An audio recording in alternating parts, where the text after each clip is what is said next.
Hola, bienvenidos a este pequeño curso práctico sobre el uso del programa estadístico JASP. En esta primera lección vamos a dar una serie de nociones generales sobre qué es este programa, por qué se llama así, cómo se puede instalar, cómo se utiliza, etcétera, etcétera. En principio, JASP significa Jeffrey's Amazing Statistics Program, que quiere decir algo así como maravilloso programa estadístico de Jeffreys. El nombre de Jeffreys está ahí porque homenajea a Sir Harold Jeffreys, que fue uno de los pioneros de la estadística bayesiana. Y precisamente esa es una de las características más interesantes de este programa de estadística, el hecho de que tiene módulos donde se puede aplicar con relativa sencillez estadística bayesiana. Es un programa de código abierto, libre, soportado principalmente por la Universidad de Ámsterdam, pero también otras instituciones y universidades ofrecen soporte. También promociona lo que es la ciencia abierta, integrándolo con lo que llaman el Open Science Framework, algo así como el entorno de ciencia abierta. Vamos a ver cómo instalarlo, eso es lo más interesante, aunque os recomiendo que le echéis un vistazo a la página de la Wikipedia que estamos mencionando, donde pues se van exponiendo algunas de sus características. Considero que ya es suficientemente potente para un uso normal. Obviamente, si queremos un programa completo para estadística, diseñado específicamente por y para estadística, es R, y con el interfaz RStudio, por ejemplo. Sin embargo, para, como ya he dicho, un uso medio, por así decirlo, JASP es suficientemente bueno y bastante simple e intuitivo a la hora de usarse. Bien, comencemos. ¿Cómo podemos instalar JASP? Obviamente debemos descargarlo de su página. Aquí la tenemos. Es jasp-stats.org. Tenemos un botón que nos lleva directamente ya a la página de descargas. Va en el momento en que estoy grabando este vídeo por la versión 0.19.1. Y tenemos pues la posibilidad de instalarlo tanto en Windows como en MacOS como en Linux. Vale, descargaríamos el instalador de Windows. Aquí lo veis, ya lo estoy descargando, es un MSI. Ya lo descargué antes y lo instalé. Y solo tengo que comentar que la instalación a veces nos pide que cerremos determinados programas que tenemos abiertos. Eso no ofrece mayor dificultad. En el caso de que no podáis cerrarlos, yo recomiendo que dejéis que la instalación siga su curso. También os recomienda que reiniciéis el ordenador una vez instalado. El proceso de instalación puede demorarse un poco, especialmente en ordenadores con pocos recursos, pero no es especialmente difícil. Vale, una vez instalado, el programa generalmente aparecerá en inglés. ¿De acuerdo? Muy bien. Vamos a ver cómo sería. Voy a ejecutarlo. JASP 0.19 1.0. Aquí tengo la primera pantalla que aparece al ejecutar el programa.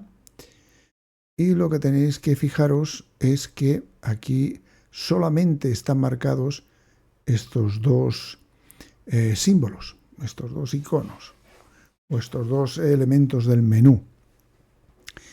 Aquí es para que introduzcáis directamente nuevos datos. Fijaos también que está en castellano, ahora veremos cómo ponerlo. Para introducir nuevos datos os saldría una especie de tabla. Y aquí el otro valor es el valor con el que vamos a trabajar principalmente, puesto que aquí podemos importar directamente archivos con datos. Esos archivos con datos los importamos con el menú abrir, y que tiene a su vez unos submenúes como recientes, ordenador, OSF. ¿Lo veis? Esto es lo que os estaba comentando antes. Open Science Framework. Si tenéis una cuenta en la nube de esta iniciativa de ciencia abierta, pues podéis loguearos y los datos los podéis tomar de esa nube, llevar y tomar de esa nube. Bien, aquí también podéis conectaros con una base de datos o con una determinada biblioteca de datos que tiene el propio JASP. ¿Vale?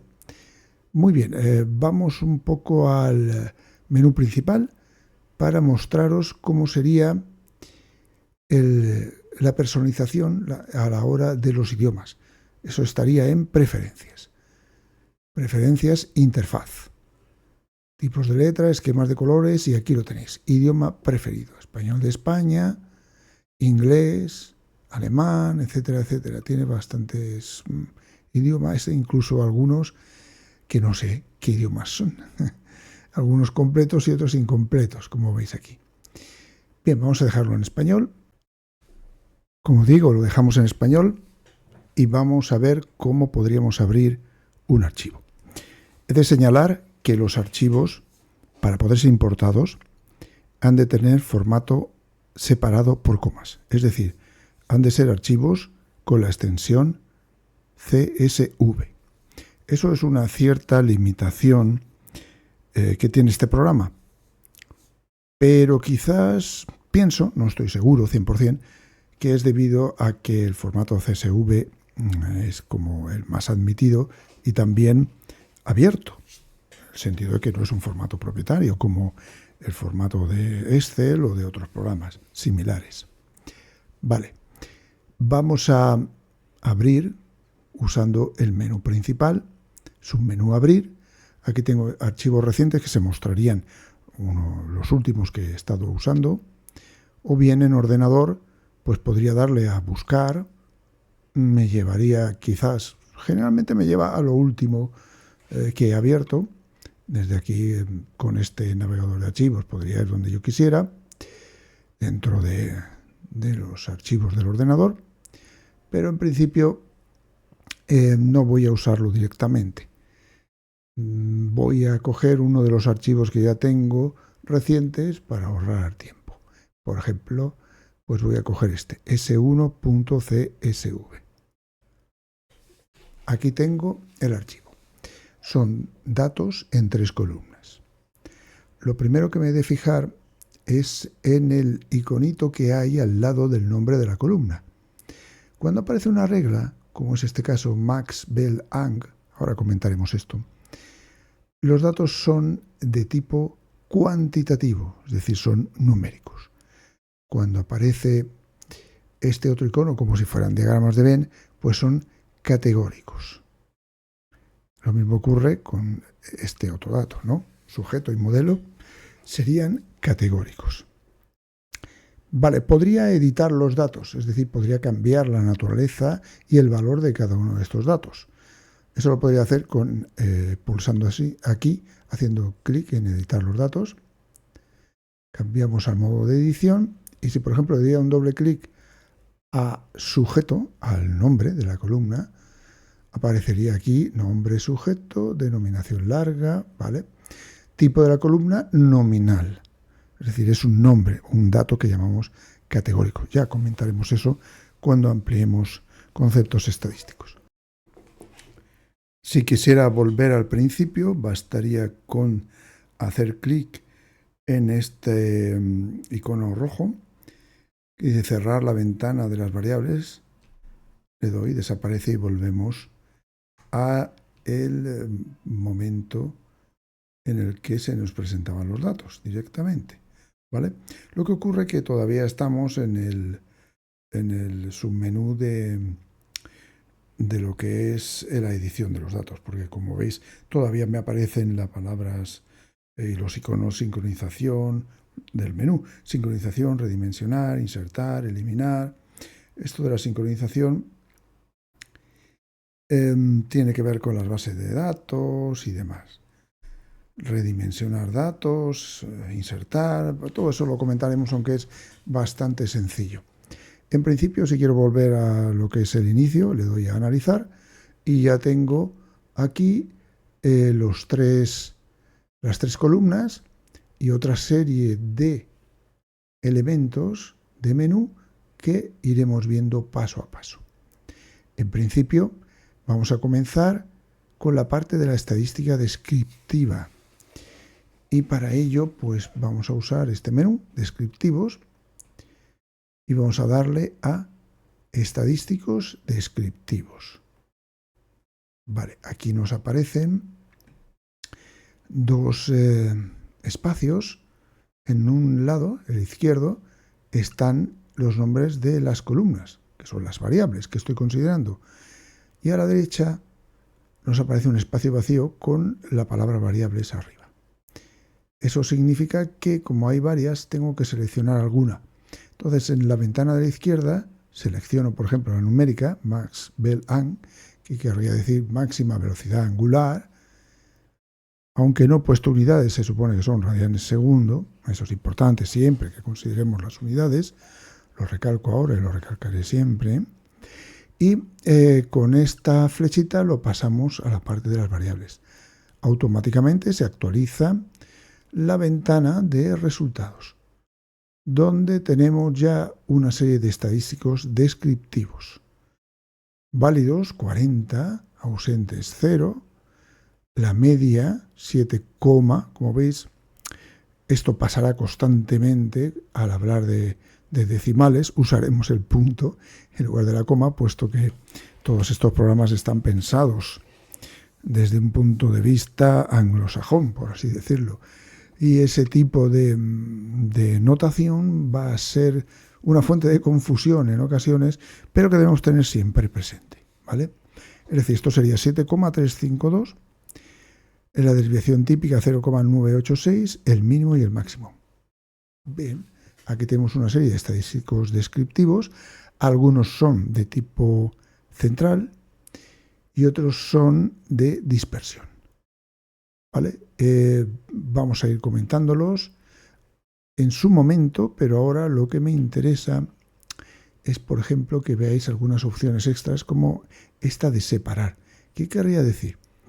Pues si nos fijamos en los datos del principio, voy a hacerlo directamente abriendo el CSV para no tener que ir hacia atrás y hacia adelante dentro del propio programa. Aquí tengo abierto el CSV, lo voy a poner en primer plano. Muy bien, tenemos las variables, sujeto, modelo, máxima velocidad angular. Sujeto, modelo son categóricas y máxima velocidad angular es numérica. Como lo he abierto con un programa de ofimática, en OnlyOffice, pues me ha traducido del inglés al castellano, por así decirlo, la notación. Ya no es 4 puntos, sino 4 coma. Vale, como quería mencionaros, cuando digo separar aquí, eso se debe a que estoy considerando estos valores y hay categorías dentro de lo que es el sujeto. Aquí realmente el sujeto no tiene variabilidad, puesto que siempre es S1, ¿vale? Pero sí que tiene el modelo, que son dos valores, dos categorías, SR y CR. Por eso, si quisiera hacer análisis por separado, aquí, cuando veis los estadísticos descriptivos y os hablan de la media, por ejemplo, estamos considerando los 40 valores, y ya lo hice aquí claramente, 40, ya sean de SR o CR, pero cuando ponga, por ejemplo, separar, como antes elijo modelo y ahora en la parte de separar le doy a la flechita, ya aparece distinto, ¿lo veis? Esta variable numérica, max vel ang, está separada en dos categorías, SR y CR, con 20 elementos cada uno de ellos, y ahora tenemos las medias consideradas solamente para cada categoría de ese valor numérico, de SR y de CR. Eso es algo interesante, y más en este caso. ¿Lo veis? Muy bien. Aquí aparece una opción extra también, que es transponer la tabla de descriptivos. Es decir, las filas serían columnas y las columnas serían filas. Voy a darle y veréis lo que pasa. Os lo hace en un formato largo. Otra cosa interesante de JASP es que podéis exportar directamente tanto a LaTeX como a Word, y que lo hace normalmente en formato APA. Por ejemplo, si le doy aquí a copiar, está copiado en el portapapeles. Si abriera, por ejemplo, el Word, en un documento en blanco, lo pegaría y quedaría de esta forma. Luego ya podéis retocarlo añadiendo estructura a la tabla, etcétera, etcétera.